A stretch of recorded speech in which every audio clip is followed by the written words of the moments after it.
Okay, day 25, meal number 5. This is about 4 or 5 hours after the last meal in the Mexican restaurant. My phone went dead. I'm filming everything with my iPhone. And so phone went dead, so kind of mid-sentence there. I hope you got the gist of what we were doing. You didn't get to actually look at the food. The portion size, cut it in half, worked out really well. When I was talking with you, the waitress came and talked with Keely and asked about the beans. Keely picked the refried beans. Okay, the black beans would have been a better choice. They have a lower glycemic index. And then Keely asked me if that was okay afterwards. And we talked about glycemic index. That's what we talk about, stuff like that around here, glycemic index. Although the refried beans, the glycemic index, it suggests it turns to sugar a little quicker than the black beans.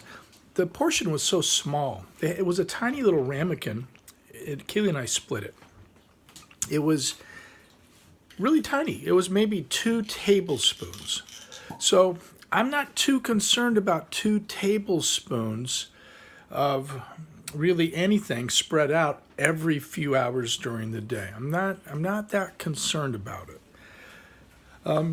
It was super delicious. The truth is that I could barely finish my half of that meal. I got, even by the time I got to about the 5th or 6th bite, I was realizing, like, wow, okay, if I ordered like I would have normally ordered a few months ago, I would have eaten a lot of food. And so just reducing the amount of food I eat by sharing and with Keely went a long ways to help me. Now here, I want to point out, I'm in the kitchen here. Savannah's here. Abby is here. Abby, I think she's done. Are you done making that butter yet? No. Not, or still at it. Now Abby's making a clementine. And do you see what you're making a clementine on or near right there? Sugar cane. Yeah, that's about 3 feet of sugar cane. There's Savannah over here having a soup. That's not a soup. That's a salad with nuts and stuff. Wow, that's like the perfect. You have the perfect meal. It's really good. Okay. So, and here's some of our broth that's left. This has been one of the most delicious things. Savannah was just saying that is it the cat or the dog that loves the broth? The dog loves the broth. And the cat loves this other soup that we have here. And who'd ever guess, the cat might be vegetarian. She did catch a mouse once. She just brought it in the house and played with it. So maybe she's a vegetarian cat. But anyways, here's 3 feet of sugar cane. Now guess what? That 3 feet of sugar cane I have on good authority. When you process it, mash it down, cook it a little bit, reduce it, that becomes 1 teaspoon of sugar. Okay, 3 feet of sugar cane becomes 1 teaspoon of sugar. So imagine like that gigantic 2 or 3 heaping teaspoons of sugar that we put on Raisin Bran, which already has a massive amount of sugar of the sugar family. Look, I kept up here just as an artifact. Up here, all these cereals, I don't know if you can see them. All these interesting cereals, and there's that Raisin Bran Crunch, right? Keely was kind of saying, she had a fun idea, right? She's like, you know how we go to Noah Webster's house and sometimes they'll have a little group and they'll get together and do things like they did in Noah Webster's days back in colonial times, like a little tour.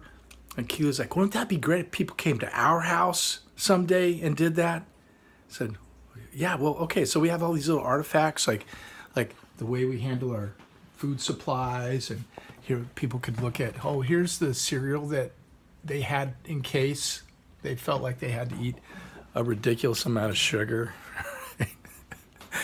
In the other, we have like the Little Bird Nest Theater with a big sign. People can come and look at it and live life like in our little family. And the house itself is a thing. We call it the Little Bird Nest, and then the family we also call it the Bird Nest. But it's more of a feeling. The Little Bird Nest is a feeling of a safe place that we can all generate inside ourselves, and it's easier to do when we join hands with other people or just keep company with other people and develop a strong sense of community. That's the Little Bird Nest. And so whenever we perform a little song or we write a book together or whatever it is, we're interested in kind of inviting people into the little bird nest. So, yeah, told Keely maybe someday people will come and see, well, this is where the little bird nest got started. Or it would be so awesome if families showed up with the people that they loved and care about and could say, this is where their lifestyle, their new lifestyle got started, where they have abundant health and well-being. And you think about like that, that's like how meaningful that would be in terms of a place and participation with people in healthy activities. And, think about like the impact that you might have on the people around you. Just the way that you're eating, or just inviting someone to have lunch with you and then suggested maybe, could we try something new and just share a meal? Then that becomes like a little place where maybe something first started, like the reduction of the meal size becomes a little historical moment for someone that could change their life forever. Think about that. Like maybe all of our houses and all of our moments in time might be interesting places that people might like to visit or revisit because it's where something really meaningful got started. And you are part of that unfolding. You and the way you act and engage with people around you and connect with people around you, or talk about what you're eating, the way that you're eating, the way that you're sharing how you're approaching life, like being open, allowing yourself to be more vulnerable, becomes a starting point that can be very powerful and really help people. So they were all part of this interconnected flow of everything, of all that is. Okay. Now let's take a look here real quick. Meal number 5. I'm loving these little sandwiches. So underneath here, you can barely see it, is a piece of cheese. There's some cottage cheese. There's some of the mixed greens, 2 slices of turkey, another piece of cheese. I got an extra one hidden under there. I'm going to have an extra cheese. And then a bowl of the vegetable soup. Before the cat eats it all, I'm going to have a little bit. Okay, I'm going to keep what is now kind of my interesting friend over here, sugar cane. It's not really the enemy. Think about it. It's like 3 feet of sugar cane and there's 1 teaspoon of sugar. That's 3 feet of sugar cane. It's not the enemy.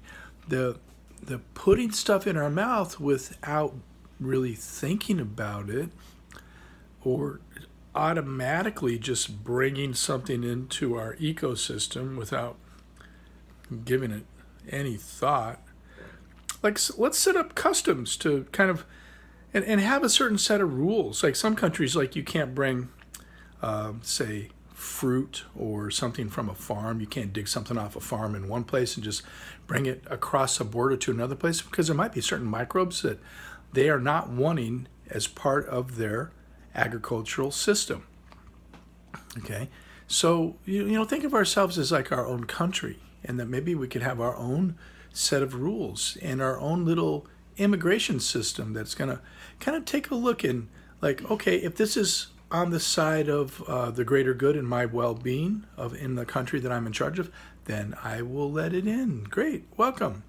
But if there's something that does not feel like it's the right thing that supports health and well-being and the greater good of my well-being and say my family's well-being, I'm going to be like, no, thank you. I'm going to stop at the border. I'm not going to ingest you. Okay, so something to think about.